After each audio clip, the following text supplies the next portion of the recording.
এমন এক ব্যক্তিকে আল্লাহ নেতা বানিয়েছেন, নেতা করে দুনিয়া পাঠিয়েছেন, যিনি সর্বকালের সর্বযুগের আয়নার মতো পরিষ্কার চেহারা, যাকে দেখতে কোনো লাইটের দরকার হয় না, দিনেও দেখা যায় রাতেও দেখা যায়। দ্বীপ্রহরের সূর্য অন্ধ অবলোকন করতে পারে, সে চোখ দিয়ে দেখে না, কিন্তু অনুভব করে দ্বীপ্রহরের একটা সূর্য উঠেছে, যার তাপ এসে তাকে বলে দেয় এখন দুপুরের রোদ, চৈত্র মাসের দুপুরের রোদ। সুতরাং নবী করিম সাল্লাল্লাহু আলাইহি সাল্লামের চরিত্র ছিল আকাশের সূর্যের মতো দীপ্তমান, গোটা বিশ্বের মানুষের কাছে উজ্জ্বল, যার জন্ম থেকে শুরু করে মৃত্যু পর্যন্ত এমন একটা দিক নাই, বিভাগ নাই যা সাহাবায়ে কেরাম সংরক্ষণ করেন নাই।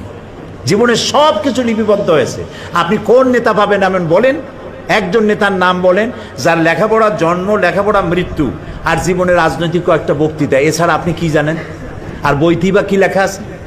নবী করিম সাল্লাল্লাহু আলাইহি ওয়াসাল্লামের জীবনকে যারা সংরক্ষণ করেছেন, তার জীবনী যারা লিখেছেন, আসমাউর রিজাল, যারা তার জীবনী সংরক্ষণ করেছেন, কথা কাজ এবং মৌন সম্মতি যারা সংরক্ষণ করেছেন, তাদের সংখ্যা হচ্ছে 1,00,000-এর ওপরে।